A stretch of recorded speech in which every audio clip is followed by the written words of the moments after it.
కష్టాలలో బాధలో యాకోబు ఉండగా దేవుడు దర్శించి మాట్లాడి, నేను నిన్ను విడవను, నిన్ను ఎడబాయను, యాకోబు నీకు తోడుగా ఉంటా, నిన్ను ఆశీర్వాదిస్తా అన్న దేవుడు. ఇక మధ్యలో ప్రార్థన లేదు, ఏమి లేదు. ఇంకా గొర్రెలు కాసుకుంటున్నాడు, పిల్లలు అంటున్నాడు, ఎండకు ఎండుతున్నాడు, వానకు నానుతున్నాడు. ఇక ప్రార్థన జీవితం లేదు. ఎక్కడో సుకోతలో ఇల్లు కట్టుకున్నాడు, కొన్ని రోజులు వాళ్ళ మామ దగ్గర ఉన్నాడు. ఇలా దేవుని బిడ్డలు ఉంటున్నటువంటి పరిస్థితుల్లో ఇప్పుడు దేవుడు చూడండి మరి తిరిగి ఎప్పుడు ప్రత్యక్షమైనాడు. ఇప్పుడు యాకోబు తిరిగి ఎప్పుడు ప్రార్థన చేస్తున్నాడు? ఆపత్కాలం వచ్చింది, కష్టకాలం వచ్చింది, బాధ వచ్చింది, శ్రమ వచ్చింది. ఇప్పుడు చూడండి 32వ అధ్యాయం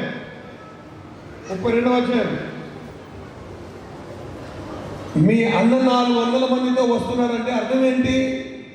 వాళ్ళ అన్న వస్తే చంపేస్తాడేమనే భయం. ఇప్పుడు ప్రార్థన చేయడం మొదలు పెడుతున్నాడు యాకోబు. 9వ వచనం. అప్పుడు యాకోబు, నా తండ్రి అయిన అబ్రహాము దేవా, నా తండ్రి అయిన అబ్రహాము దేవా, నా తండ్రి అయిన ఇస్సాకు దేవా, నీ దేశములకు నీ బంధువుల ఇళ్ళకు తిరిగి వెళ్ళుము, నీకు మేలు చేసేదనని నాతో చెప్పిన యెహోవా నాకు వాగ్దానం చేసి, చూడండి వాగ్దానం ఎత్తి ప్రార్థన చేస్తున్నాడు యాకోబు. నాతో చెప్పినావు కదయ్యా, నీవు నీ సేవకునికి చేసిన సమస్తమైన ఉపకారములకును సమస్త సత్యములకును నేనైతే అపాత్రుడను. ఇంతకాలం ప్రార్థన చేయలే, ఇంతకాలం ప్రార్థన చేయలే. చూడండి చాలా మంది దేవుని పెట్టారా, కష్టాలు, శ్రమలు, శోధనలు, అవమానాలు, ఇబ్బందులు, ఇరుకులు వస్తే వేరే వాళ్ళను ఆశ్రయిస్తారు, మనుషులను ఆశ్రయిస్తారు,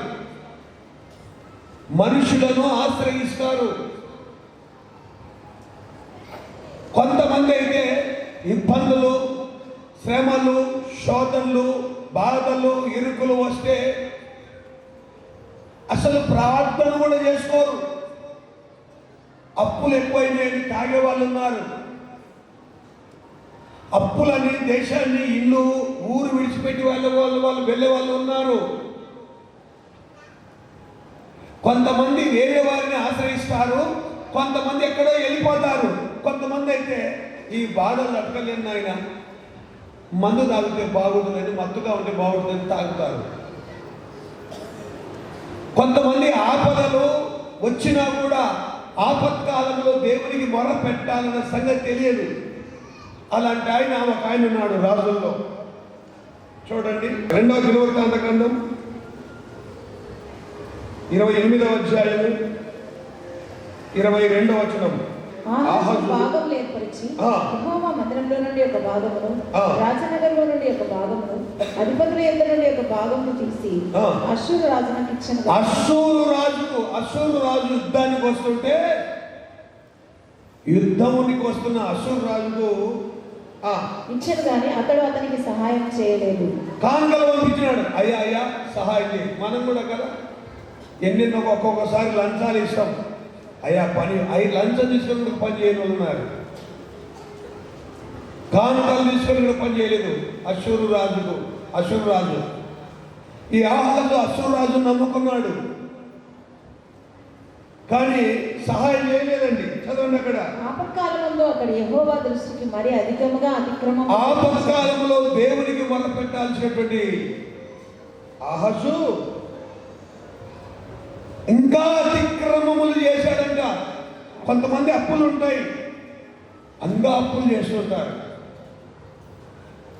కొంతమందికి ఇక గుండె చెడిపోయి నీకు డాక్టర్లు తాగొద్దు, కష్టం, నువ్వు తాగిపోద్దు అంటారు, ఇంకా తాగుతుంటారు. చూడండి, ఇంకా ఆపత్కాలములో ఏమన్నా పడింది అక్కడ, ఆపత్కాలములో అతడు ఇంకా అతిక్రమం. అసలు ఆపత్కాలం వచ్చినప్పుడు కనీసం అప్పుడన్నా తగ్గించుకొని, ప్రభా అయ్యా తెలిసో తెలియని ఇంతకాలం పాపంలో శాపంలో పడిపోయాయా, క్షమించాలైనా నీ రక్తంలో కడుగు అని తగ్గించుకొని ప్రార్థన చేస్తే దేవుడు సహాయం చేస్తాడు. కొంతమంది దేవునికి ఇంకా దూరం అయిపోతారు. ఆపదలు వచ్చినప్పుడు దేవుని దూరం అయిపోతారు, కష్టాలు వచ్చినప్పుడు ఇంకా దూరం అయిపోతారు, శ్రమలు వచ్చినప్పుడు ఇంకా దూరం అయిపోతారు. చూడండి, దేవుని వాక్యం మనకి ఏం నేర్పుతుంది? దేవుని ఒక్క వాక్యం ఏం, ఇవన్నీ జరిగిన సంఘటనలు, దేవుడు అప్పుడు అలా వాళ్ళకి ఎలా సహాయం చేశాడు, యాకోబును దేవుడు ఎలా ఉద్ధరించాడు, యాకోబును ఉద్ధరించిన దేవుడు మనల్ని ఆయన ఘనమైన నామం ఎలా ఉద్ధరిస్తాడు, ఎలా విడిపిస్తాడు, అవే రాయబడినాయి బైబిల్లో. ఈ 32వ అధ్యాయం చూడండి. కష్టాలు లేనప్పుడు యాకోబు ప్రార్థన లేదు, కష్టాలు రాగానే అప్పుడు అని రాయబడుతుంది చూడండి. 32:9. అప్పుడు, ఎప్పుడు, 8వ వచనం, ఎప్పుడు ఏశావు ఒక గుంపు మీదికి వచ్చి దాన్ని అతం చేసిన ఎడల మిగిలిన గుంపు తప్పించుకుని తనతో ఉన్న జనులను మందలను పశువులను ఒంటెలు 2 గుంపులుగా విడిపారు. ఏశావు అన్న చంపడానికి మందిని పెట్టుకొని వచ్చినాడు కనుక అప్పుడు వాగ్దానం గుర్తుకొచ్చినప్పుడు ఆయన అతడు 400 మందితో నేను ఎదుర్కొని వచ్చుచున్నాడని చెప్పాడు. అప్పుడు ఈరోజు దేవుడు బిడ్డలు నీకు ఎప్పుడు గుర్తుకొస్తున్నాడు? దేవుడు ఏ పరిస్థితుల్లో గుర్తుకొస్తున్నాడు? దేవుడు ఆపదల్లో కొంతమంది విడిచిపెట్టే వాళ్ళు ఉన్నారు. ఆపత్కాలంలో కొందరేమో ఆపత్కాలంలో ఇతరుల సహాయం కోరుకునే వాళ్ళు ఉన్నారు. కొందరు ఆపత్కాలంలో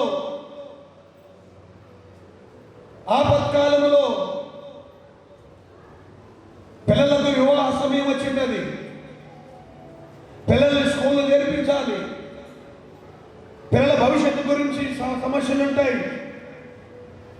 కొన్నిసార్లు దేవుని మీద విసుగుపడి దేవుని మీద సనుక్కొని దేవుడు లేడు ఎవరు లేరని విడిచిపెట్టే వాళ్ళు ఉంటారు. రోగం పోవటము ఆయనకు అసాధ్యమా? చెప్పండి. మోయబడిన గర్భం తెరవబడటం ఆయనకు అసాధ్యమా? అప్పులు పోకుండా అలాగనే ఉండేటట్లు ఆయనకు ఆ అప్పులను తొలగించలేడు, ఆయనకు అసాధ్యమా? తొలగించలేడా? శ్రమలు తొలగించలేడా? కష్టాలు తొలగించలేడా? చెప్పండి. మనల్ని దూషించే వాళ్ళని నోరు మూపించలేడా? మరి ఎందుకు కష్టాలు, ఎందుకు శ్రమలు, ఎందుకు దూషణలు, ఎందుకు శత్రువులు? సాధ్యమేమో అని అంటున్నాం బాగా, మరి ఎందుకని? దేవునికి అన్ని సాధ్యం కదా. కొంతమంది అన్ని దేవునికి తెలుసు, ఆయన పోగొట్టాలి కూడా పోగొట్టుకుంటాడు, ఏమైనా చేసుకుంటాడు, నా శాతం కాదు ఆయన అని బండకేసుకుంటూ ఉన్నారు కొంతమంది. నా బాధలలో తెలిసే దేవునికి, నా కష్టాలలో తెలిసే దేవునికి. మరి దేవుడు ఎందుకు పోగొట్టుకున్నాడు అంటే ఆయనకు చేత కాదా? చెప్పండి. నేను ఒక మాట చెప్తానండి, బైబుల్లో కూడా డైరెక్ట్గా ఎప్పుడే కానీ దేవుడు సాతానుతో కూడా యుద్ధం చేయలేదు. పరలోకంలో కూడా దేవదూతలే త్రోసేస్తే భూమి మీద పడిపోయారు. ఒకటి. రెండవది, దేవుడు నీ కష్టాలను, నీ బాధలను, నీ శ్రమలను, నీలో ఉన్న పాపాన్ని తొలగించడానికి క్షణం పట్టదు. ఆయనకు అసాధ్యం ఏది లేదు వాస్తవంగా. కానీ నీ శ్రమలలో, నీ కష్టాలలో, నీ బాధల్లో నీకు అనుభవము కలిగి నీకు శక్తి రావాలి, నీకు జ్ఞానము రావాలి, నీకు బలము రావాలి, నీకు బుద్ధి రావాలని నీ కష్టాలలో సహాయము చేస్తాడు నీవు ఆయనను అడిగితే.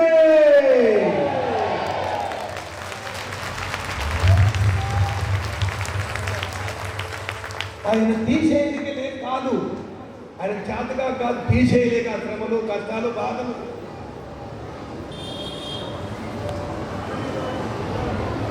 వాటిలో నువ్వు ఆపత్కాలములో మొర పెడితే నువ్వు మొర పెట్టాలి,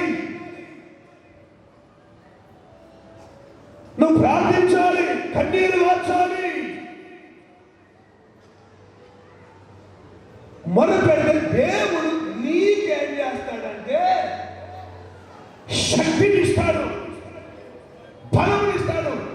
నీతోనే ఆ సమస్యలను పారద్రోలుతాడు.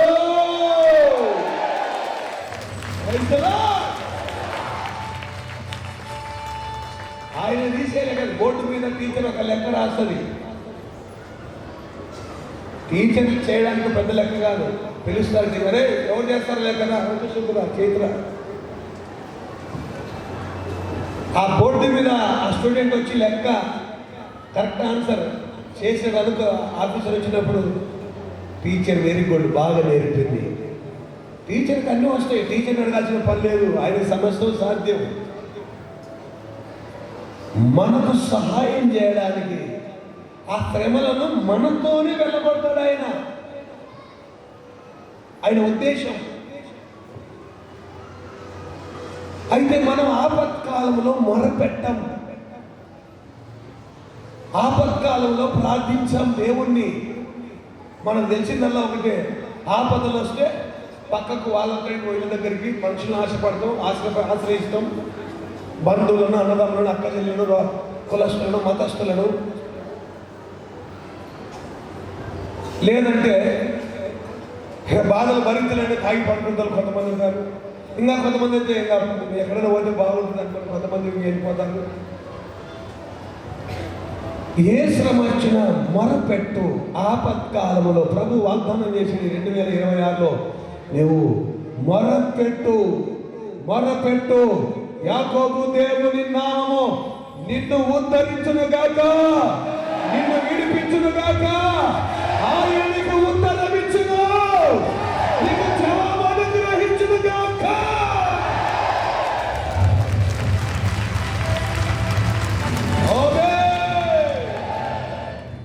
యాకోబు చూడండి, ఇక్కడ 20 ఏళ్ళ తర్వాత వాళ్ళ అన్న ఎంటబడితే అప్పుడు వాగ్దానం గుర్తుకొచ్చింది. అయ్యా, నా తండ్రి అయిన అబ్రహాము దేవా, నా తండ్రి అయిన ఇస్సాకు దేవా, నీ దేశమునకు నీ బంధువులకు వెళ్ళు, మేలు చేసినని నాతో చెప్పిన యెహోవా, నీవు నీ సేవకులకు చేసిన సమస్తమైన ఉపకారములను సమస్త సత్యములను. ప్రార్థన చేసినప్పుడు ఎలా చేస్తాడు? నేను అపాత్రుడను. ఏమంటున్నాడు? నేను అపాత్రుడను. చూడండి, నేను దర్శన భాగం ఇస్తా, నేను వంట పరిచయం చేస్తా, మందిర పరిచయం చేస్తా, నేను బోధిస్తా, లేకపోతే కీబోర్డ్ వాస్తా, వేడ కొడతా, బండలు తుడుస్తా, దేవాలయ పనికి ఎన్ని పనులు చేస్తానని తెలిసినా. ఒక ఆయన అంటున్నాడు, ప్రార్థన చేసి మందిరంలోకి వెళ్ళి, నేను పుదీనాలో కొత్తిమీరలో దశమ భాగం ఇస్తా, నేను అతనిలాగా లేను, నేను నీతిమంతులుగా ఉండా. అలాంటి వారి ప్రార్థన కాదండి. నేను అపాత్రుడను, నువ్వు నాకు ఇంతవరకు చేసిన మేలన్నిటిలో నేను యోగ్యుడను కాదయ్యా, అర్హత లేదయ్యా, అయినప్పటికీ నాకు అన్ని విషయాల్లో సహాయం చేశావు. సమస్త నీవు చేసిన, నీ సేవకు చేసిన సమస్తమైన ఉపకారములకు సమస్త సత్యములకు అపాత్రుడను.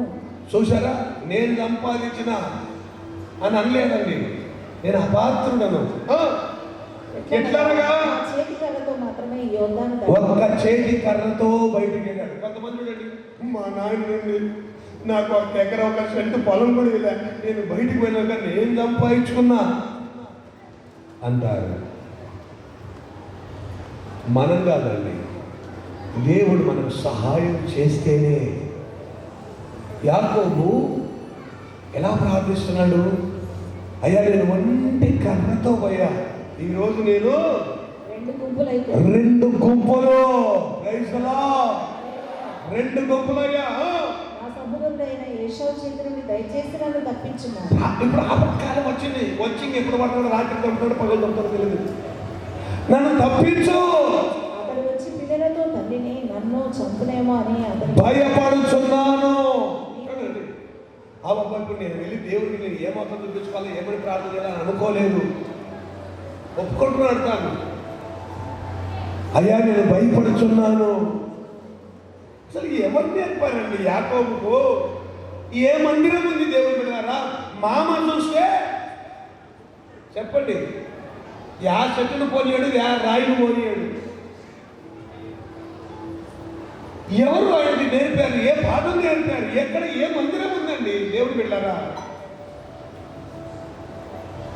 ఈరోజు మనం ఇన్ని పాఠాలు నేర్చుకుంటున్నా, ప్రార్థన జీవితం లేదు. ఆపత్కాలంలో దేవుని మొరపెట్టాలన్న సంగతి తెలియదు. పని పని పని పని పని నేను చంపాను. ఎవడో ఒకడు మోసం చేసి ఒక్కడే ఎత్తుకపోతాడు నీ దాచిపెట్టిన బంగారాలు. నువ్వు తీసిపోయిన తెగలకేస్తే నీ వాడు తాగిపోతాడు, ఎక్కిపోతాడు. పని పని పని చేసి ఏం సంపాదించడం, ఏం సాధించడం? చెప్పండి, ఏం సాధించడం? ఆ గవర్నమెంట్ ఇచ్చిన ఇల్లు తప్ప ఏముంది? చెప్పండి, ఏం సాధించడం? పని పని పని పని పని పని పని పని చేసుకో, అర్థం లేదు. చాలా మంది జీవితాల్లో ప్రార్థన లేదు. ఆపత్కాలంలో మొదలుపెట్టు. నువ్వు సంపాదించిన దానికి కూడా కాపాడబడాలా? లేకపోతే 10 రూపాయలు చెప్పేస్తే 10 దావులు ఉంటాయి దానికి. ఇప్పుడు యాకోబు సంపాదించినాడు, ఈ పొద్దుడు ఎన్ని దావలు అవుతున్నాయో వాళ్ళన్న వస్తుంటే 2-3 దావలు. చివరిగా ప్రార్థిస్తున్నాడు దేవుని కాడ, ఇక తప్పట్లేదు, అయ్యా నేను భయపడుచున్నానయ్యా, నేను నీకు తోడై, చూడండి 12 నేను నీకు తోడై నిశ్చయముగా మేలు చేయొచ్చు. నీ సంతానము చేసింపజేసేదని, నీ సంతానం విస్తరింపజేసేదని చూడండి, వాగ్దానం ఎత్తి ప్రార్థన చేస్తున్నాడు. ఈ సంవత్సరం అయ్యా కీర్తన 20:1 మాకు నీ స్వాస్థ్యం మీద మాకు వాగ్దానం చేశావు కదయ్యా.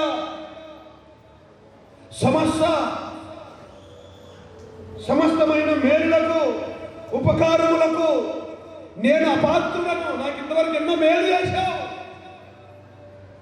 అయితే నాకు భయం పట్టుకుంది, రోగం, అప్పులు, శ్రమలు, నష్టాలు, శోధనలు, శత్రు భయం, రకరకాల భయాలు, అనారోగ్య భయం, పిల్లల భయం, పిల్లల భవిష్యత్తు, చదువులు, ఉద్యోగాలు ఏమైపోతారు, పొలం సరిగా పండడం లేదు, అప్పుల వాళ్ళు వస్తారు, ఎన్ని భయాలు. కొంతమంది ఇన్ని భయాలు వచ్చిన ప్రార్థననే ఉండదు. దేవుని బిడ్డగా యాకోబు చూడండి, అయ్యా నువ్వు సెలవిచ్చింది, అయ్యా నువ్వు సెలవిచ్చినావు కదయ్యా, 21 వచ్చినావు, ఆపత్కాలంలో నీకు ఉత్తరం ఇచ్చును, నాకు మొరపెట్టు నీకు ఉత్తరం ఇస్తా.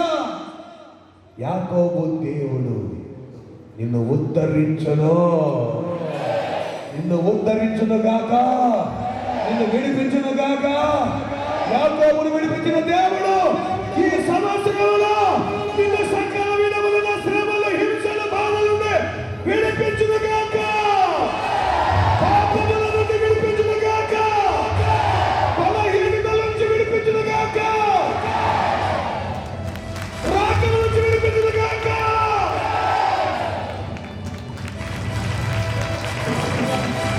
ఆమేన్. మొరపెట్టండి ఆపత్కాలంలో. దేవుడు యాకోబుకు అదే రాత్రి ప్రత్యక్షమై, నేను నిన్ను ఆశీర్వాదిస్తున్నాను. Praise the lord. దేవుని బిడ్డగా వ్యక్తిగత ప్రార్థన, కుటుంబ ప్రార్థన ఉండాలి.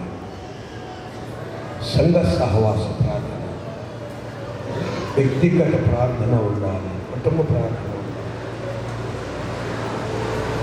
నువ్వు చూడండి, నేను మీకు ఒక మాట చెప్తాను. ఆదికాండం 18వ అధ్యాయము 14వ వచనం. యెహోవాకు అసాధ్యమైనది ఏదైనా ఉన్నదా? సంతానం లేదు. 100 సంవత్సరాలు వచ్చింది అబ్రహాముకు, శారముకు 90, సంతానం లేదు. దేవుడే అబ్రహాముతో అంటున్నాడు, అబ్రహాం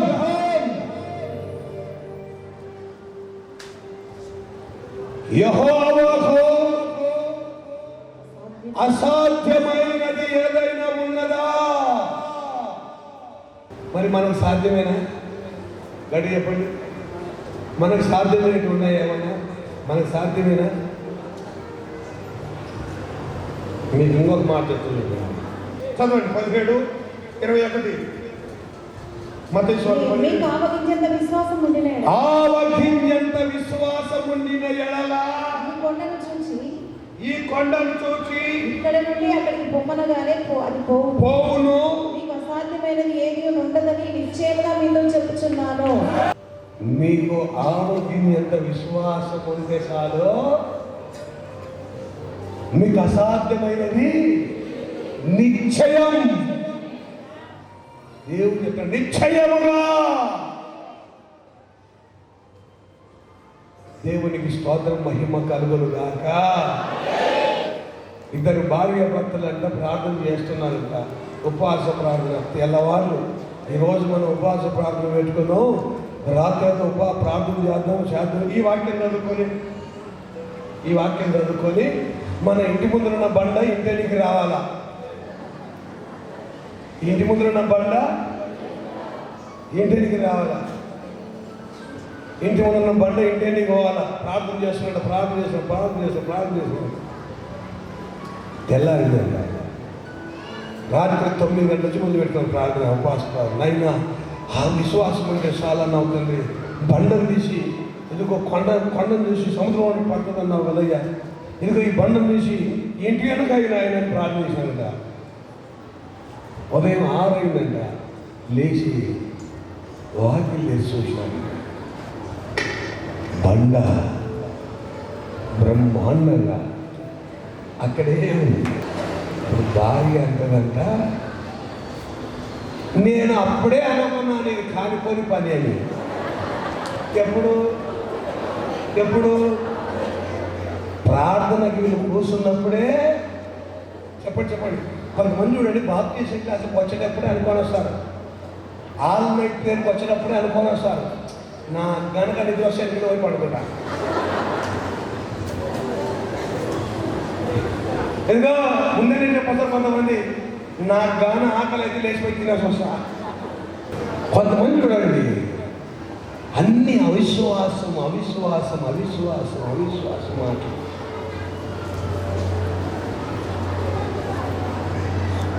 ఈ సంవత్సరం నా ప్రభు చెప్తున్నటువంటి మాటలు తన దాసుని ద్వారా, ఇదిగో ఆపత్కాలంలో నీవు నాకు మొర్రపెట్టు, నేను నీకు ఉత్తరమిస్తాను, జవాబిస్తా.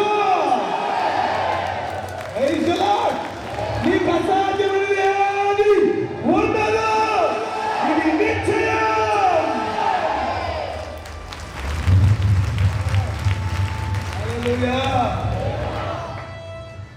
విశ్వాసం ఉంచండి, మీకు అసాధ్యమైనది అంతే. మీకు అసాధ్యమైనది ఏది ఉండదు అన్నాడు దేవుడు, ప్రభువే అన్నాడు. మీరు విశ్వాసం, ఎంత విశ్వాసం. దేవునికి స్తోత్రం, మహిమ కలుగును గాక. హల్లెలూయా. మీకు అసాధ్యం ఏది గట్టి చెప్పండి. ప్రార్థించేటప్పుడు ప్రభువా, ఇదిగో 17వ అధ్యాయం 2వ వచనంలో మత్తయి సువార్త చెప్పావు కదా నాయన.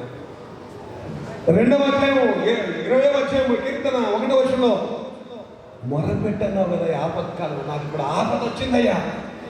ఏ బాధ వచ్చినా, ఆపద వచ్చిన వెంటనే ముందు మోహరించండి.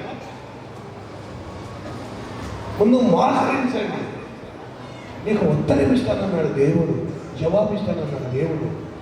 ఆపత్కాలంలో నీకు జవాబిస్తా, ఉద్ధరిస్తా, విడిపిస్తా, రక్షిస్తా, అభివృద్ధి పరుస్తా, ఆదరిస్తా.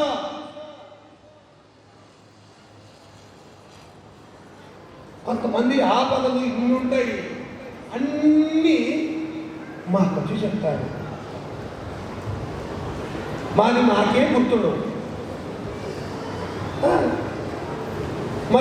గుర్తుండవు. మేము అందుకే గుర్తు మాకుందామని పుస్తకాలు పెట్టి మేము పుస్తకాలు రాపించి పెట్టాము. రాయండి అక్కడ మీ సమస్యలు. ఇంకొకటి మీరేం చేస్తారు తెలిసిన, మాకు గుర్తున్నవని మీతో రాయించి మేము ప్రార్థన చేయాలనుకుంటే మేము రాపించే తెచ్చిన మా దేవుడు లేదని మీరు ఉంటారు. దేవుడు కూడా మీరు పోరాడకపోతే నేను మీకు సహాయం చేస్తా. అసాధ్యమైన వాటిని నేను సాధ్యపరుస్తాను, మీకు సహాయం చేస్తాను. దేవుడి సమస్యలతో కానీ దయ్యంతో కానీ ఇంకోటి ఆయన పోరాడడం ఆయనకు అవసరం లేదు.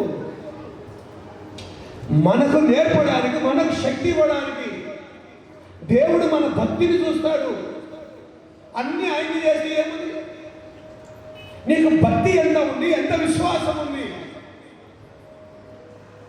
నీ భక్తిలో పరిపూర్ణత ఉందా లేదా, నీ క్రియలు న్యాయమైనవా కాదా,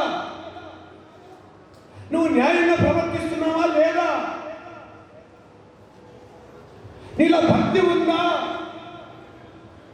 ఆ భక్తిని చూసి, ఆ న్యాయ ప్రవర్తనను చూసి, నీ పవిత్ర ప్రవర్తనను చూసి ఆయన నీకు అసాధ్యము కాని వాటిని నువ్వు ప్రార్థనలో పోరాడుతుంటే అప్పుడు నీకు సహాయం చేయడానికి ఈ భూమి మీద ఏదైనా సరే దాన్ని నీకు సాధ్యపరచడానికి శక్తినిస్తాడా.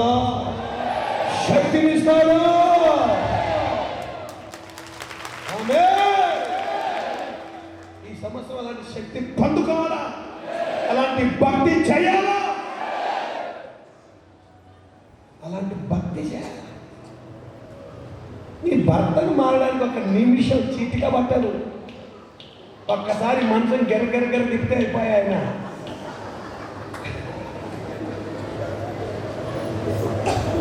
ఆయనకి అసలు ఏం లేదు. కానీ మనకు శక్తి. నేను ఇంకొక మాట చెప్తున్నాడు, బైబుల్ ఆయన మనస్సు, బైబుల్ చదివితే ఆయన మనస్సు అర్థమవుతుంది. న్యాయాధిపతుల గ్రంథం 1వ అధ్యాయం. ఆ రోజుల్లో మోషే చనిపోయాడు, యెహోషువ చనిపోయాడు, ఇక నడిపించే నాయకులు లేరు. అయితే దేవుడిచ్చిన వాగ్దానం సగం స్వతంత్రించుకున్నారు, సగం స్వతంత్రించుకోలేరు. చూడండి, ఈ సంవత్సరం వాగ్దానం అందరూ తీసుకున్నారు. 5,000 తప్పిస్తే 5,000 అయిపోయాయి. కానీ సాక్ష్యాలు చెప్పింది ఎంతమంది చెప్పింటారు నాన్న? ఎంతమంది చెప్పింటారు? ఒక ఐడియా 30 మంది చెప్పింటారా? ఇంకా కొంతమంది అయితే వాళ్ళకి ఇచ్చిన వాగ్దానం అర్థం కాలే, నెరవేరలేదేమో. జాగ్రత్త గమనించండి. దేవుడు అబ్రహాము, ఇస్సాకు, యాకోబుకు వాగ్దానం ఇచ్చాడు, మోషేకు వాగ్దానం ఇచ్చాడు, యెహోషువకు వాగ్దానం ఇచ్చి వాగ్దాన భూమికి నడిపించాడు. అయితే వాళ్ళు సగము స్వాధీనపరుచుకున్నారు, సగం స్వాధీనపరచుకోలే. వాగ్దానం కూడా సగం నెరవేరలేదు, సగం నెరవేరలేదు కొంతమందికి.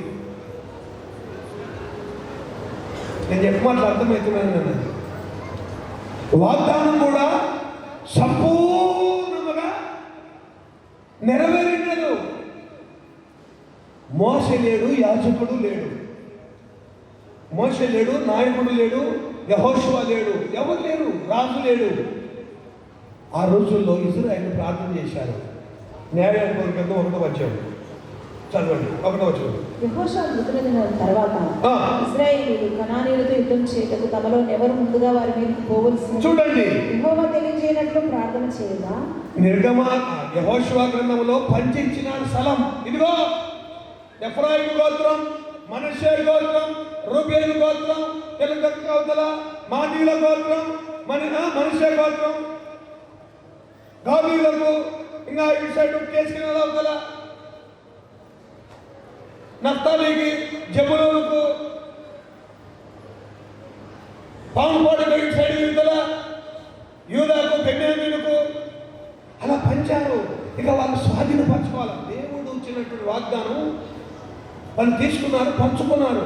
ఇప్పుడు స్వాధీనపరచుకోవాలి. సగం స్వాధీనపరచుకున్నారు, సగము స్వాధీనపరచుకోలేదు. అయితే ఇప్పుడు రాజు లేడు, నాయకుడు లేడు, వాళ్ళు నడిపించిన నాయకుడు లేడు. కానీ ఇశ్రాయేలు ఏం చేసినట్టే చదవండి, కనానీయులతో యుద్ధము చేయుటకు. అంటే అప్పటికి యుద్ధం జరగలేదా? యెహోషువ రాజులను సంహరించాడు. చూడండి, స్వాధీనపరుచుకున్నారు, ఇంకా కొంత మిగిలింది. అయితే తమలో ఎవరు ముందుగా పోవాలని యెహోవాకు తెలియని ప్రార్థన చేయాలి. చూడండి, ప్రార్థన చేశారు. ఎవరు ముందుగా వెళ్ళవలను, ఎవరు ముందుగా వెళ్ళవలన ప్రార్థన చేశాడు. ఏమని ప్రార్థన చేస్తున్నారు? ఏమని ప్రార్థన చేస్తున్నారు? ప్రార్థన చేయగా రెండవ వచనం, యెహోవా ఆ దేశంలో యూదా వంశస్థులకు ఇచ్చింది. చూశారా, వారు పోవాలని సెలవిచ్చింది. దేవుడు జవాబిచ్చాడు. దేవుడు జవాబిచ్చాడు. ప్రతి చిన్న విషయంలో కూడా దేవుడు జవాబిస్తాడు. పోవాలా లేదా? మేము గడిచిన సంవత్సరంలో ప్రభువా పోవాలా లేదా, కలెక్టర్ ఆఫీస్కు పోండి. ఈ మందిరం కూడా ప్రభువా ఫలానా చోట మందిరం పోవాలా లేదా? సంవత్సరం వరకు ప్రారంభం చేసిన సంవత్సరం వరకు ఏం చెప్పలే. మొదట అక్కడ చూపించాడు దేవుడు, తర్వాత చూపించాడు ఇక్కడ ఎక్కడికి పోవాలో. ఆపత్కాలం మొదలుపెట్టాల. కొన్నిసార్లు మందిరం ప్రజలేమో ఉన్నారు, మందిరమేమో లేదు. ఆపత్కాలం మొదలుపెట్టేమో దేవునికి. ఒక ఆదివారం అయితే హై స్కూల్లోనే ఆరాధన జరిగింది. ఒక ఆదివారం అయితే హై స్కూల్ ఎదురుగా వర్షం వచ్చి మొత్తం తడికలన్నీ పడిపోయాయి.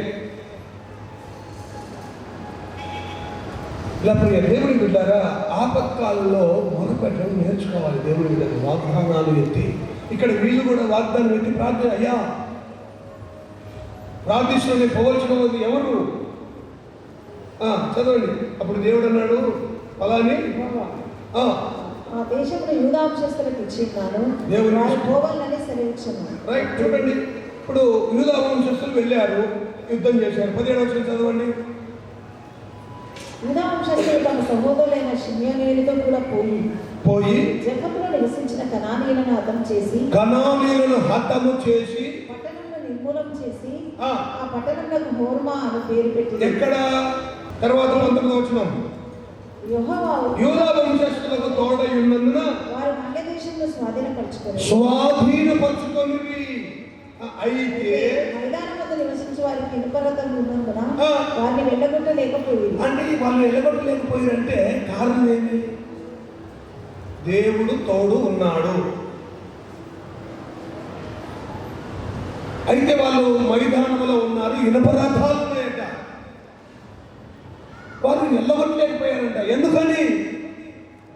పైన ఏమో కొన్ని ప్రాంతాలను నిర్మూలన చేశారు. కొంతమంది చూడండి, పాపాలన్నీ ఎలగొట్టినారు. తాగుడు ఎలగొట్టినారు, జోలు వెళ్ళగొట్టినారు, అబద్ధాలు ఎలగొట్టినారు. కానీ తిట్లను వెళ్ళగొట్టినారు. ఇంకా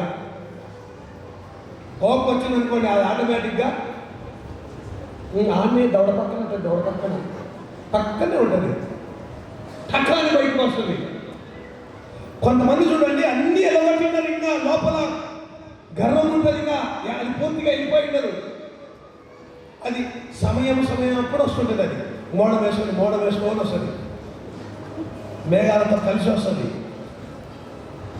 గర్వం వెళ్ళిపోయినారు. ఇంకా అసలు తాగుడు మానుకుంటారు, పెద్ద మానుకుంటారు, తాగుడు మానుకుంటారు, పేకాట మానుకుంటారు, సిగరెట్ మానింటారు, జూదం మానింటారు కదా, సినిమాలు మానింటారు.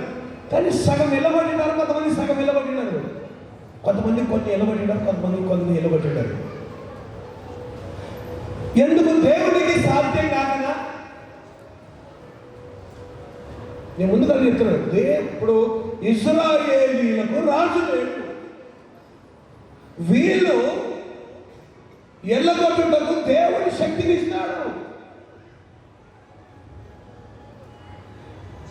దేవుడంతకు దేవుడు వెలగొట్టాడు అనుకోండి, వీళ్ళకు ఆ విలువ కూడా తెలియదు.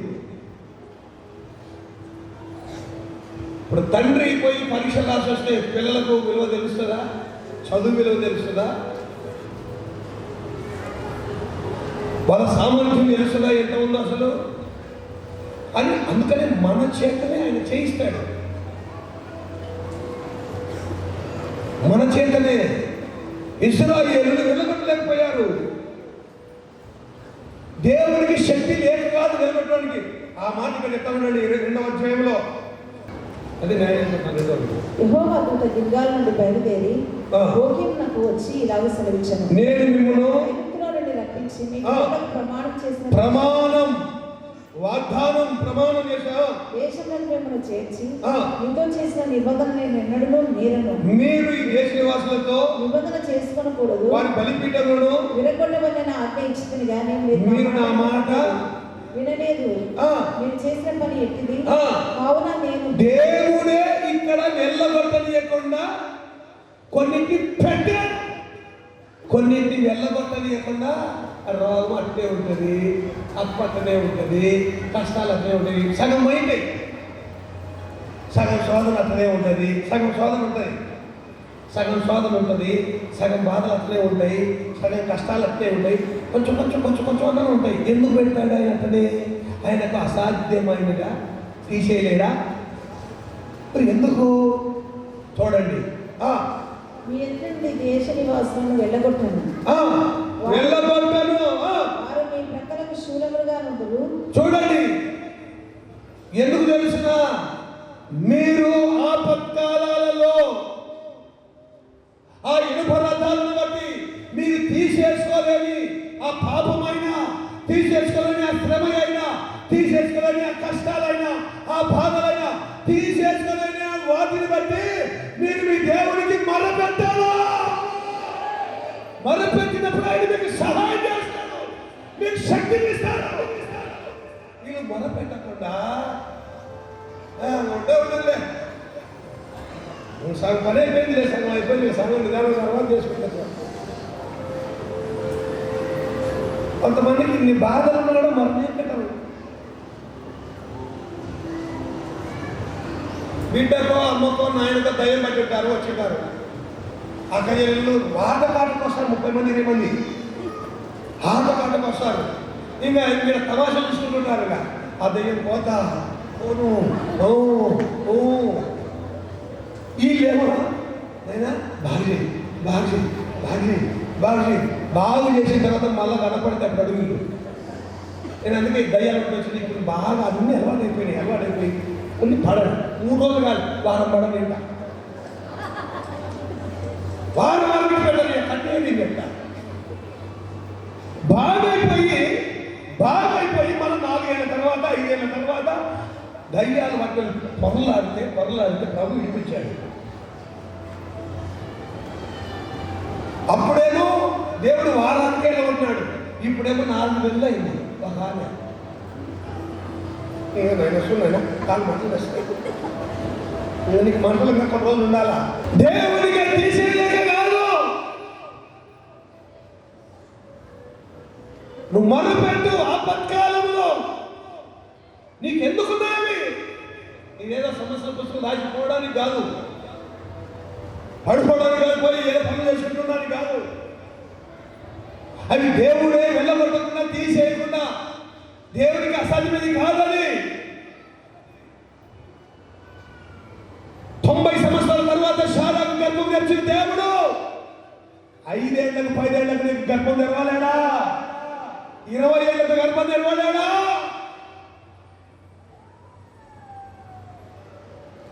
చెప్పండి, ఎందుకు దేవుడు అలా పెడతాడు? ఎందుకు పెడతాడు తెలిసిన? చూడండి, ఎందుకు అసాధ్యం?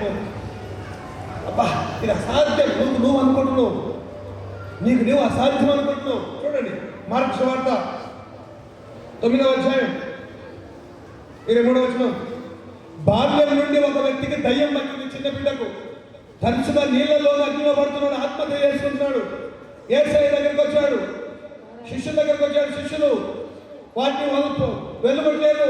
అప్పుడు యేసయ్య దగ్గరికి వస్తే 23వ వచనం, అందుకు యేసు నమ్మువానికి 29వ వచనం అందుకు ఆయన ప్రార్థన వల్లనే కానీ మరి దేని వల్ల అయినా ఈ విధమైనది వదిలిపోవట ప్రార్థన వలననే ఈ విధమైన దయ్యం వదిలిపోవుట అసాధ్యం.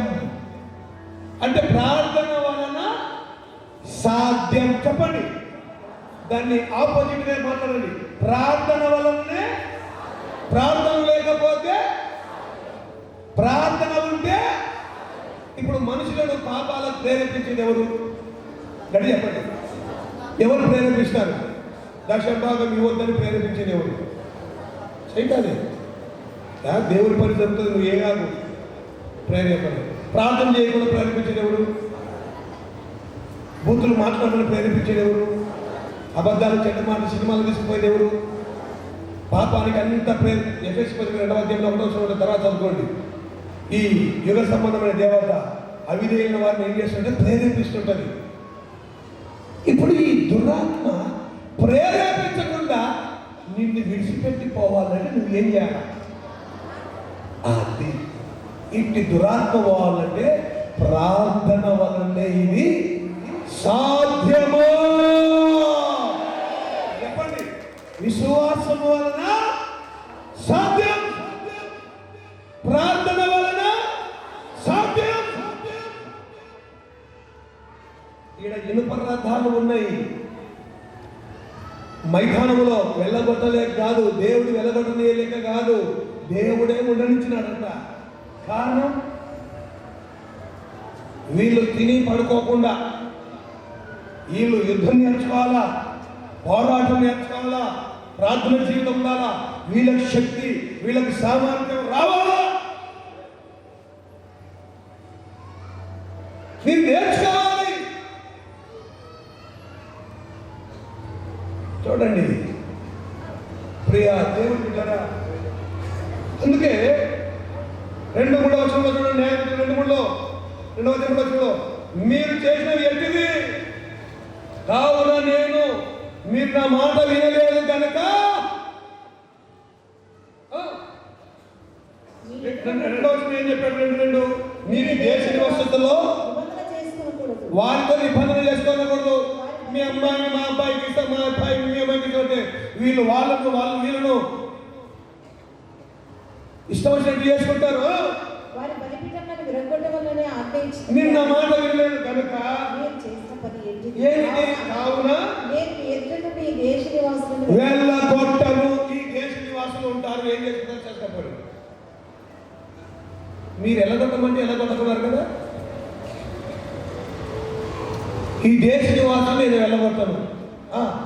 మీరు వారు మీ పక్కలకు శూలములు, ఊరిగా ఉంటారు. చూడండి ప్రియ దేవుడు బిడ్డరా, దేవుడు వాటిని తీసేయడానికి ఆయనకు అసాధ్యమైనది లేదు. మరి ఎందుకు తీసేయడు?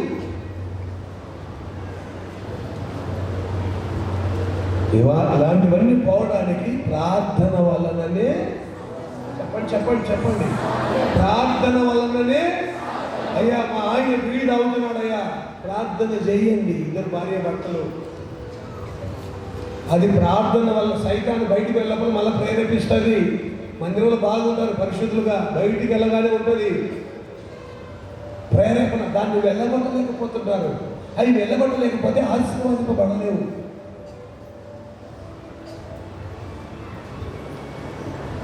అది వెళ్ళగొట్టడానికి నీకు సహాయం చేస్తాడు. ఎప్పుడు? నువ్వు ఆపత్కాలంలో మొరపెట్టు. చూడండి, దేవునికి స్తోత్రం, మహిమ కలుగును గాక. హల్లెలూయా. చూడండి 20 కీర్తనకు రండి. ఇప్పుడు పక్కన పేజ్ తిప్పండి. 42వ కీర్తన 1వ వచనం. బీదలను కటాక్షించువాడు ధన్యుడు,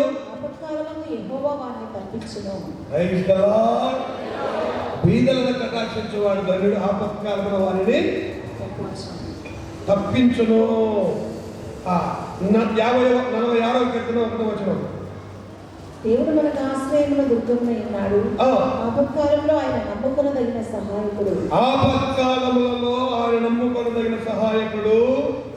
50వ కీర్తన 15వ వచనం. ఆపత్కాలంలో నీవు నన్ను గురించి మొరపెట్టును, నేను నిన్ను విడిపించదును. ఇక్కడ కోరాహు కుమారులు, అక్కడ దావీదు ఏమంటాడు? కోరాహు కుమారులు, ఆపత్కాలంలో నువ్వు నన్ను గురించి మొరపెట్టుము, నేను నిన్ను విడిపించదును, నీవు నన్ను మహిమ పరిచెదవో. 77వ కీర్తన 2వ వచనం, ఆసాపు కీర్తన. దావీదు గాని, కోరాహు కుమారులు గాని, ఆసాపులు గాని, చూడండి 2వ వచనం 77:2. ఆపత్కాలమందు నేను ప్రభువును వెతికితిని. వీళ్ళందరూ ఆపత్కాలలో మొరపెట్టారు. ఆపత్కాలములో నేను ప్రభువును వెతికితిని. దేవునికి స్తోత్రం, మహిమ కలుగును గాక. 86వ కీర్తన 7వ వచనం, నీవు నాకు ఉత్తరమిచ్చువాడవు, నీవు నాకు ఉత్తరమిచ్చువాడవు, నా ఆపత్కాలమందు నేను నీకు మొరపెట్టెదను. చూడండి, నాకు జవాబు మనుషులు ఇవ్వరు, నా ఆపత్కాలంలో మనుషులు పలకరు, కానీ నాకు ఉత్తరం ఇచ్చే దేవుడవు నీవు. నేను నా ఆపత్కాలంలో నీకు మొర్ర పెట్టేదను, ప్రార్థన చేసేదను. దేవునికి స్తోత్రం, మహిమ కలుగును గాక. 91:15 మోషే రాసిన కీర్తన. అతడు నాకు మొర్రపెట్టగా నేను అతనికి ఉత్తరం ఇచ్చేదను. అతడు నాకు మొర్రపెట్టగా నేను అతనికి ఉత్తరం ఇచ్చేదను. శ్రమల్లో నేను అతనికి తోడై ఉండేదను. చూడండి, మొర్ర పెట్టగా నేను ఉత్తరం ఇచ్చేదను, శ్రమలో నేను అతనికి తోడై ఉండేదను, అతన్ని విడిపించి గొప్ప చేసేదను. కోరాహు గాని, దావీదు గాని, ఆసాపు గాని, నేను ఈ కీర్తనలను ఎందుకు చదివిస్తున్నానంటే, దావీదు గాని, అక్కడ సంఘ సభ్యులు గాని, సంఘ సభ్యులు దావీదు, కోరాహు కుమారులు, ఆసాపు, మోషే, వీళ్ళందరూ కూడా ఆపత్కాలములలో దేవునికి మొర్ర పెట్టినారు. దేవుడు వారిని విడిపించాడు, శ్రమలలో నుండి విడిపించాడు. క్రైస్తలో 113 6వ వచనం 13వ వచనం, వారి కష్టకాలమందు యెహోవాకు మొరపెట్టి ఆయన వారి ఆపదలలో నుండి వారిని విడిపించెను. 13వ వచనం, కష్టకాలమందు యెహోవాకు మొరపెట్టింది, ఆయన వారి ఆపదల్లో నుండి వారిని విడిపించెను. చూడండి, ఇన్ని లేఖనాలు మనకు జవాబులు ఇస్తున్నాయి, కానీ మనం మనుషుల మీద ఆధారపడి నాకు వాళ్ళు సహాయం చేయలే, నాకు వీళ్ళు సహాయం చేయలే, నాకు మా నాయన సహాయం చేయలే, మా అమ్మ సహాయం చేయలే, మా అన్న సహాయం చేయలే. ఆ దేవుడు బిడ్డరా, మనుషులను ఆశ్రయించడం కాదు, ఆపత్కాలాల్లో దేవునికి మొర్ర పెట్టండి. కష్టకాలంలో మొరపెట్టారు, శ్రమల కాలంలో మొరపెట్టారు, దేవుడు వారికి సహాయం చేశాడు. దేవునికి స్తోత్రం, మహిమ కలుగును గాక. హల్లెలూయా. ఈ 46వ కీర్తన ఎప్పుడు రాశారు? 46వ కీర్తన ఎప్పుడు రాశారంటే మీకు సందర్భం చెప్తున్నాడండి. ఒకటి సందర్భం చెప్తున్నాడండి. 2వ రాజుల గ్రంథం 19వ అధ్యాయం, యెషయా గ్రంథం 37వ అధ్యాయం. ఈ రెండు మీరు తీసి అలా పెట్టుకోండి. ఈ 2 అధ్యాయాలు సేమ్ టు సేమ్ ఉంటాయి. 2వ రాజుల గ్రంథం 19వ అధ్యాయంలో రాసినటువంటి సేమ్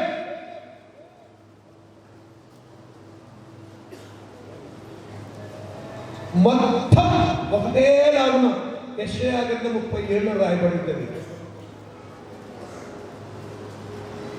బైబుల్లో మరి ఎక్కడైనా మనం చూడము, బైబుల్లో మరి ఎక్కడ మనం ఇలా చూడము. ఎందుకని దేవుడు 2 చోట్ల ఒకటే రాయించి పెట్టాడు? ఒక్కటే. మీరు మనం చూడండి, మొదటి వచ్చిన హిజ్కియా విని తన బట్టలు చింపుకొని, 37:1, హిజ్కియా విని తన బట్టలు చింపుకొని, లాస్ట్ వచ్చిన కూడా చదవండి. ఇంకా అతనికి మార్గ రాజు ఆయను, లాస్ట్ వచ్చిన అతనికి మార్గ, మొత్తం సేమ్ టు సేమ్, ఒక అక్షరం కూడా పట్టకుండదండి.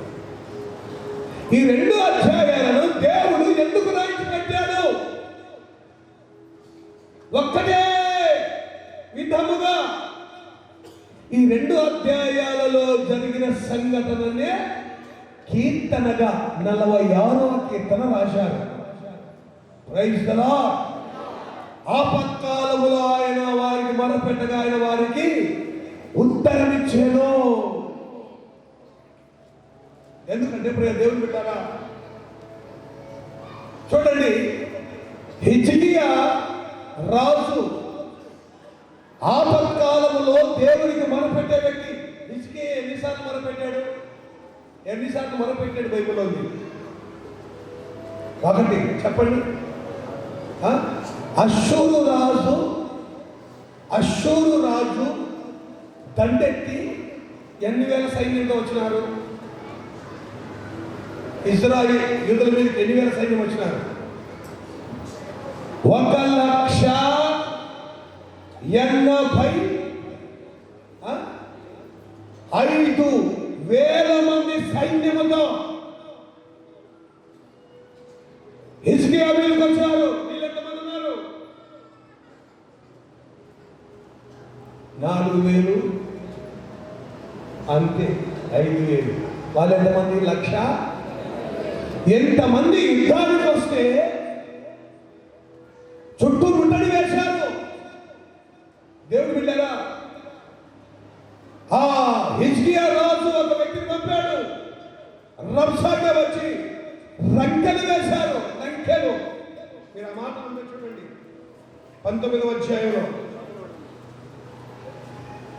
ఎక్కడ అది ఇక్కడ ఉంటే చూడండి, యెషయా గ్రంథంలో చూడండి 37లో ఉంటాయి. 37:28. నీవు కూర్చున్నటయు బయలువెళ్ళటయు లోపలికి వచ్చినవి నా మీద వేయి రంకెలను నాకు తెలిసే. చూసారా ఏమంట? నీవు కూర్చున్నటయు బయలువెళ్ళటయు లోపలికి వచ్చినయు నా మీద వేయి రంకెలను నాకు తెలిసే. రంకెలు రంకెలు రంకెలు వేశారు. హిజ్కియా మీదకి రంకెలు వేశారు. రబ్షాకే, అష్షూరు రాజు శత్రువులు. మన మీద కూడా ఎవరైనా రంకెలు వేస్తే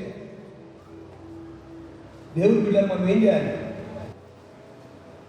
చూడండి, హిజ్కియాను దేవుణ్ణి మందిరాన్ని దూషిస్తే ఆ హిజ్కియా వచ్చి ఏం చేశాడంటే, మీరు తర్వాత హిజ్కియా వెళ్ళి ఆ అష్షూరు రాజు రాసి పంపిన పత్రికలను దేవుని మందిరంలో పెట్టి అవన్నీ పెట్టి ప్రార్థన చేస్తున్నాడు.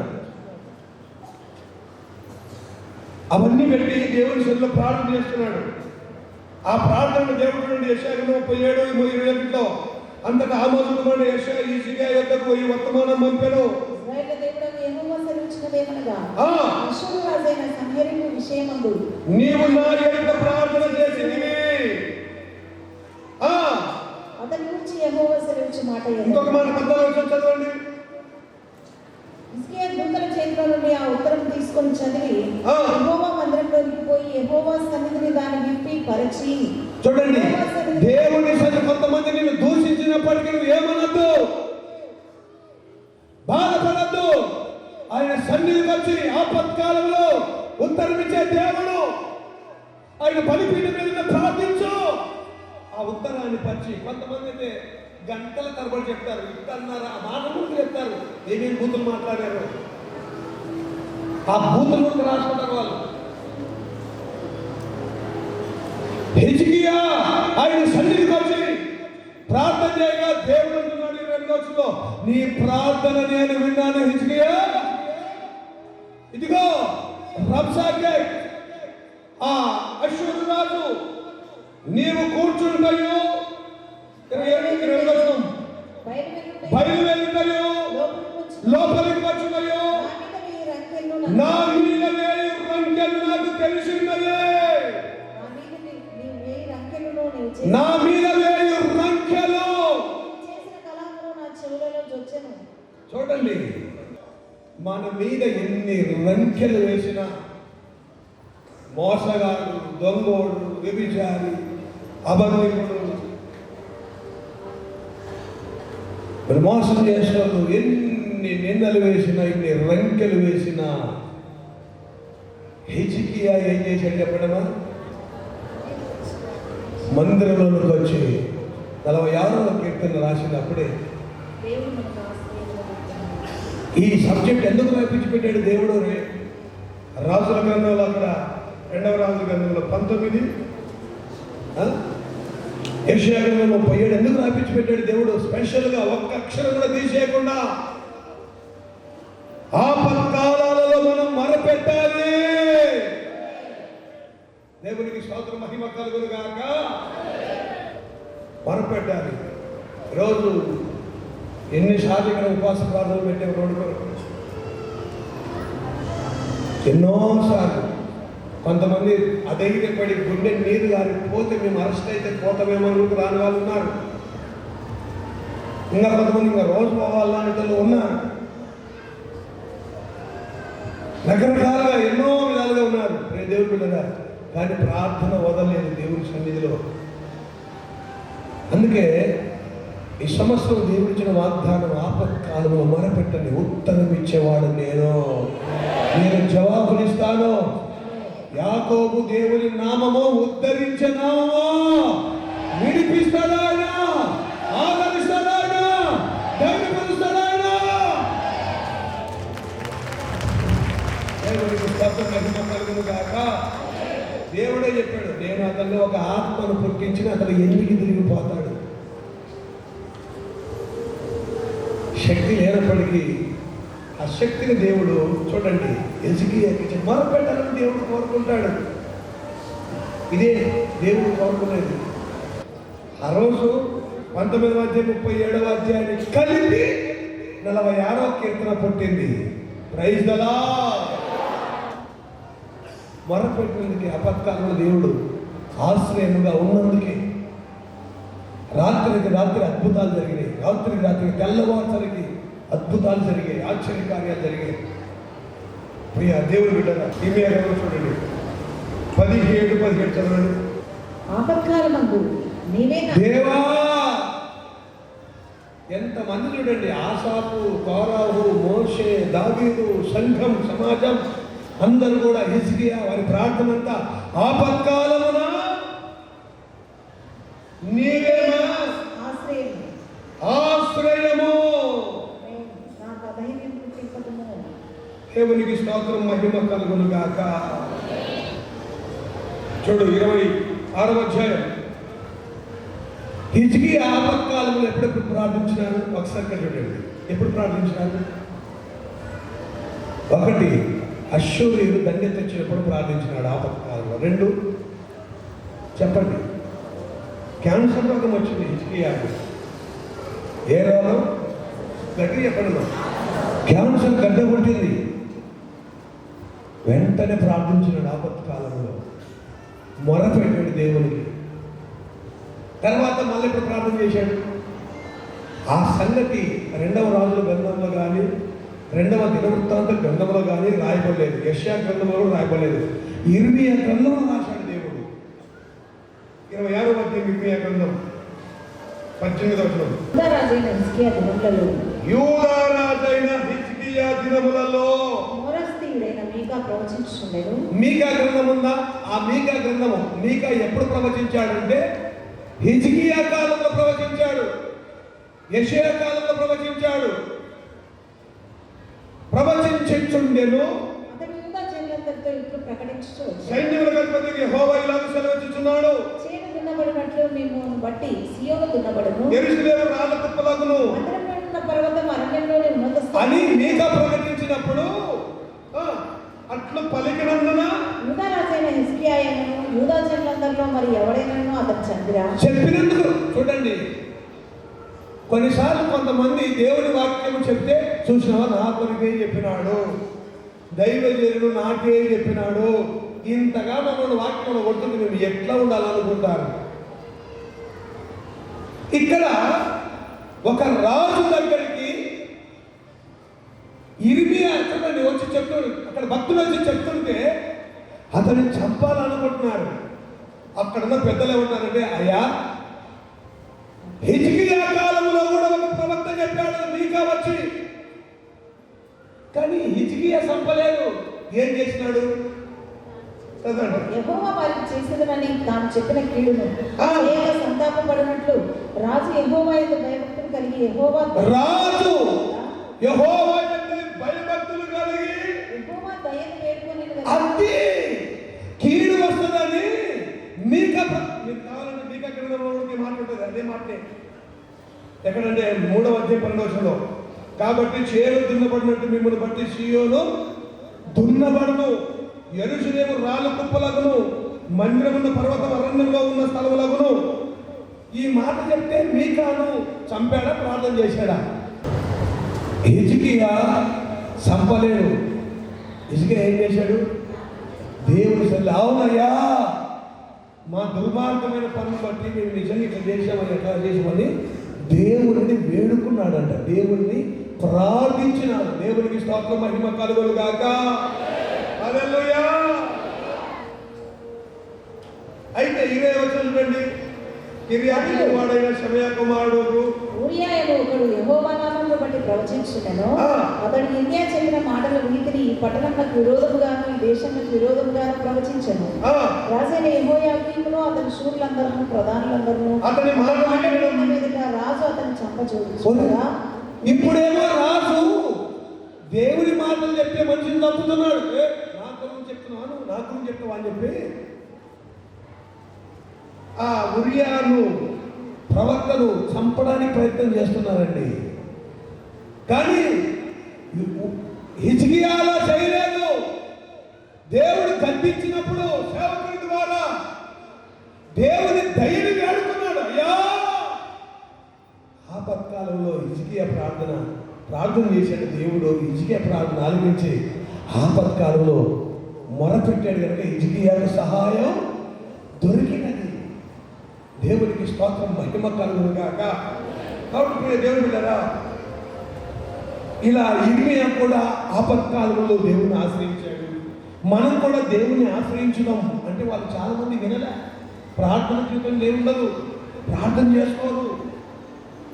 ఆపదలు కష్టాలు కన్నీళ్ళు వస్తే ఎక్కడికైనా వెళ్ళిపోవడము, నీకు ఈ దేశంలో నీకు పని పుట్టకపోవడం ఆయనకు అసాధ్యమా? నీ రోగం తీసేయకుండా ఉండడం ఆయనకు అసాధ్యమా? చెప్పండి. నువ్వు విశ్వాసం ఉంచితే నీకు సమస్తము సాధ్యమే. Praise the lord. ప్రభువే చెప్పాడు, నువ్వు నమ్మకం ఉంటే చాలు సాధ్యమే. అందుకే ఇర్మియా కూడా మాట్లాడాడు. ఎవరు ప్రార్థన చేస్తాడు? ఇర్మియా 17 ఎక్కడంటే చివరి మాట 32వ అధ్యాయం 17వ వచనం.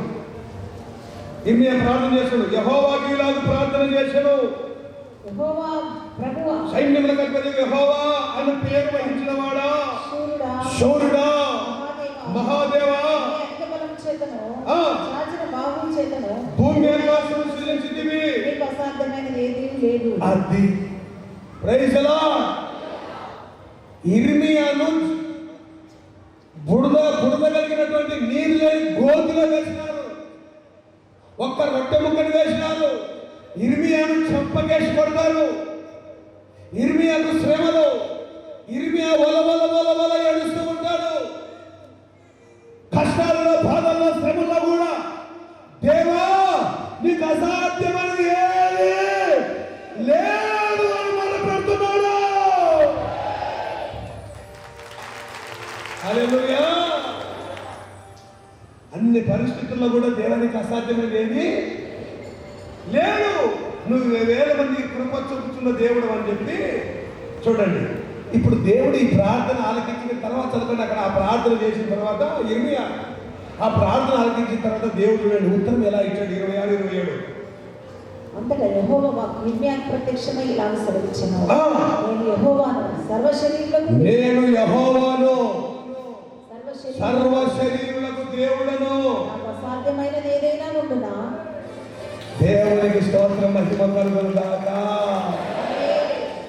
నాకు అసాధ్యమైనది ఏదైనా ఉండునా? ఇక దేవుడు బిడ్డారా, ఇర్మియాకు దేవుడు మరి ప్రభువా నీకు సమస్తం సాధ్యం కదా. ఇప్పుడు బబులోనీయులు వస్తున్నారు, చెరువులు తీసుకుపోతుంది. ఏంటి ప్రభువా అంటే నాకు సమస్తం సాధ్యం, కాకపోతే ఏంటంటే వీళ్ళకి ప్రార్థన లేదు. అందుకే నేను బబులోను చెరువులు తీసుకెళ్ళిపోతున్నా. చూడండి ఎన్నిసార్లు చెప్పిన 30వ వచనం చూడండి. ఏలైనగా ఇజ్రాయేల్ వారందరూ యూదావారును తమ బాల్యము మొదలుకొని నా ఎదుట చెడుతనమే చేయించు చెడు సూపులు మానుకోరు, చెడు తలంపులు మానుకోరు, తమ చేతుల క్రియ వలన వారు నా కోపమే పుట్టించు కోపమే పుట్టిస్తున్నారు. యెహోవా వాక్కు. ఆ, నా కోపం రేపుటకు ఇశ్రాయేల్ వారును యూదా వారును వారి వారి రాజులు కారణమైవి, వారి యాజకులను వారి యాజకులు కారణమైవి, వారి ప్రవక్తలను వారి ప్రవక్తలు కారణమైవి. యూదా జనులను యెరూషలేము నివాసులను చూపిన దుష్ప్రవర్తన అంతటిని బట్టి నా ఎదుటి నుండి వారి దుష్ప్రవర్తనను నేను నివారణ చేయ ఉద్దేశించినట్లు 33వ వచనం, నేను పెన్నుల కడ లేచి వారికి బోధించినను వారు బోధన అంగీకరించకపోయి వారు నా తట్టు ముఖం ముఖము తిప్పుకొనగా నీకునే తిప్పుకొనిరి. వీపంటే అర్థం ఎన్నో చెప్తాను, చెప్తూనే ఉంటాం, అంటూనే ఉంటాం, మనం వింటూనే ఉంటాం, మనం చేసి చేయాలి. జనాలు వీపీ చెప్పుకున్నారంట అని చెప్తూనే ఉంటారు కదా, మనం వింటూనే ఉంటాం. ఇంకా మాట్లాడుకునే వాళ్ళు ఉన్నారు, అందుకనే లక్ష్య పెట్టలేదు. కానీ ఇలా లక్ష్య పెట్టకుండా ఒక రోజు వస్తుంది కీడు. దేవుని బిడ్డలు జాగ్రత్తగా ఉండాలి. దేవుడు హెచ్చరించిన మాటలన్నీ వాళ్ళు వినకుండా, ఆపత్కాలను మొరపెట్టకుండా, అయ్యా నీకు సమస్తం సాధ్యమే కదా, అవును నాకు సాధ్యమే, కానీ ఏం చేస్తాం? వీళ్ళకు ప్రార్థన జీవితం లేదు, ఎన్ని బోధ చెప్పినా వినరు, బల్ల కూడికలకు పోరు, బల్ల తీసుకోరు, ఉపవాసం ఉండరు, ఉపవాస ప్రార్థన ఉండదు, ఆదివారం ఉపవాస ప్రార్థన ఉండదు, శుక్రవారం ఉపవాస ప్రార్థన ఉండదు, నెల వారానికి ఒకసారి ఉపవాసం ఉండదు. ఎన్నిసార్లు సేవకుడు చెప్పాడు, బల్ల కూడికలకు పోరు, అసలు ప్రార్థన వ్యక్తిగత ప్రార్థనే ఉండదు. బలహీనతలు అంటే కట్టలు కట్టలు దిగొస్తారు, ఒక్కరికి దిగొస్తారు, విడిచిపెట్టడానికే కాదు. మళ్ళా దేవుడు పెట్టారా? ఎవరు అనుకుంటారు? దేవుడు అయ్యానికి సమస్తం సాధ్యమే కదా, ఎందుకని వాళ్ళు నిలబడుతున్నావు అంటే ఎందుకో వాళ్ళు వీపు చెప్పి కూర్చున్నారు, నా మాటలు వాళ్ళు వినుకున్నారు. దేవుని మాట వినకపోతే దేవుడు వెళ్ళగొడతాడు.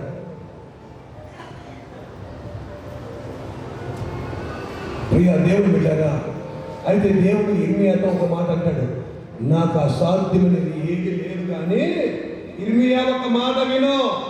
37వ వచనం, ఇదిగో నాకు కలిగిన కోపద్రేకము చేత నేను వారిని వెళ్ళగొట్టిన దేశమన్నిటిలో నుండి వారిని సమకూర్చి ఈ స్థలమునకు తిరిగి రప్పించి వారిని నిర్భయముగా నివసింపజేసేదను, వారిని తిరిగి తీసుకొని వస్తాను.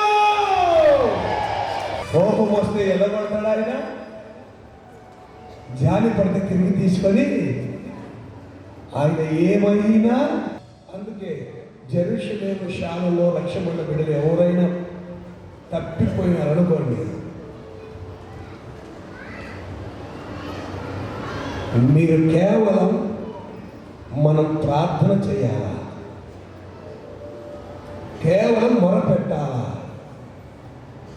బబులోను నుండి తిరిగి తీసుకొచ్చిన దేవుడు ఖచ్చితంగా ఒక రోజు ఆయన బలిపీఠము దగ్గరికి తీసుకొని వస్తాడు.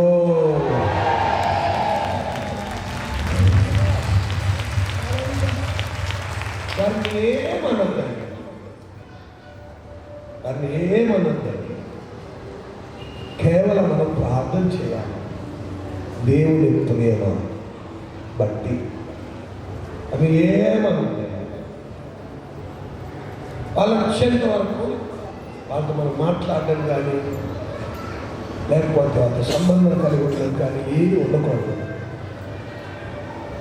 కొన్నిసార్లు నిన్ను పరీక్షించడానికి వాళ్ళని కొన్నిసార్లు ఇక్కడి నుంచి తీసుకొని పోతాడు. నీ బుద్ధి ఇంతకాలం నేను నీతో మాట్లాడి నీకు పేరు పెట్టి పిలిచి నీ దర్శనాలు ఇచ్చి అసలు నీ బుద్ధి ఎత్తి తెలుసుకోవడానికి వాళ్ళు కాదు.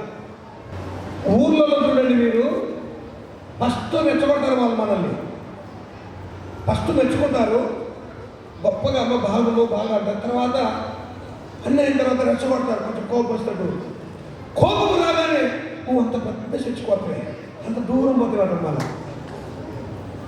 వాళ్ళే మెచ్చుకుంటారు, వాళ్ళే రెచ్చగొడతారు, వాళ్ళే అంటారు మన తిరిగి మనల్ని. మన భక్తి అక్కడ కనపడుతుంది, మన భక్తి అప్పుడు కనపడుతుంది. నిజమైన భక్తే, ఉత్తుత భక్తే. కాబట్టి దేవుడు ఖచ్చితంగా ఇది మాత్రం దేవుడు అంటున్నాడు, నేను వెళ్ళబడిన దేశంలో సమకూర్చి వారిని తీసుకొని వచ్చేదని ఏమంటాడు? వారు నాకు ప్రజలు ఏముంది, నేను వారికి దేవుడు అయ్యుందును. మేలుకలుగు వారి నిత్యము నాకు భయపడినట్టు నేను వారికి ఏక హృదయమును ఏక మార్గము దయచేయుదును. నిత్యమైన నిబంధనతో వారితో చేయిస్తున్నాను. వారి హృదయంలో నా ఎడల భయభక్తులు పుట్టించేదను. నా పొన్న హృదయంలో నా పొన్నాత్మతో ఈ దేశంలో నిత్యముగా వారిని తీసుకొని వచ్చి నాటెదను. మనం చేయవలసింది ఏంటి? ప్రార్థన. దేవుడికి అసాధ్యమైంది ఏది కూడా. ఇక్కడ ఇర్మియా, అయ్యా డబ్బులో నుంచి శత్రువులు వస్తున్నారు ఆపైనా అంటే రాను రాను రాను రాను మీరు నాకు మగం చూపించకుండా ఈపే చెప్తున్నారు, ఎన్ని చెప్పినా ఎన్నుకున్నారు అని దేవుడే వెలగొట్టేశాడు. దేవుడే మళ్ళీ ఏం చేశాడు? నేను తిరిగి తీసుకొని వస్తా. వయసులో ప్రియా దేవుడు బిడ్డరా, ఒక ఇర్మియా ఎలా ప్రార్థన చేస్తుంది? అయ్యా ఆపత్కాలను ఆశ్రయం, నీకు అసాధ్యమైనది ఏది లేదు. ఒక యెషయా ప్రార్థన చేస్తున్నాడు, ఆపత్కాలను ఆశ్రయం దొరుకుంది. ఒక మోషే ప్రార్థన, ఒక దావీదు ప్రార్థన, కోరాహు ప్రార్థన, ఆసాపు ప్రార్థన. దేవుడే అంటాడు నాకు అసాధ్యం ఏది లేదు. అయితే ప్రియ దేవుడు బిడ్డరా, కొన్ని వెళ్ళగొట్టకుండా నేను పెట్టాను మీ దగ్గర. నాకు కొన్ని ఉన్నాయి. ఎందుకని మీకు యుద్ధం నేర్పాలని పెట్టాను. మీరు ఆపత్కాల కాలం అంతా మొరపెట్టండి. మీరు మొరపెట్టండి. నాకు సమస్తము సాధ్యమే, నాకు సమస్తం సాధ్యం. మీకు కొంత శక్తి రావాలని, మీకు కొంచెం భక్తి రావాలని, మీ భక్తి కనబరచాలని నేను కొన్ని ఎట్లా పెట్టే తీసేయకుండా ఎలగొట్టకుండా తీర్మానం చేసుకోండి. ఆపత్కాలంలో ఉత్తరమిచ్చే దేవుడు యాకోబు దేవుని నామము ఉద్ధరించే నామం.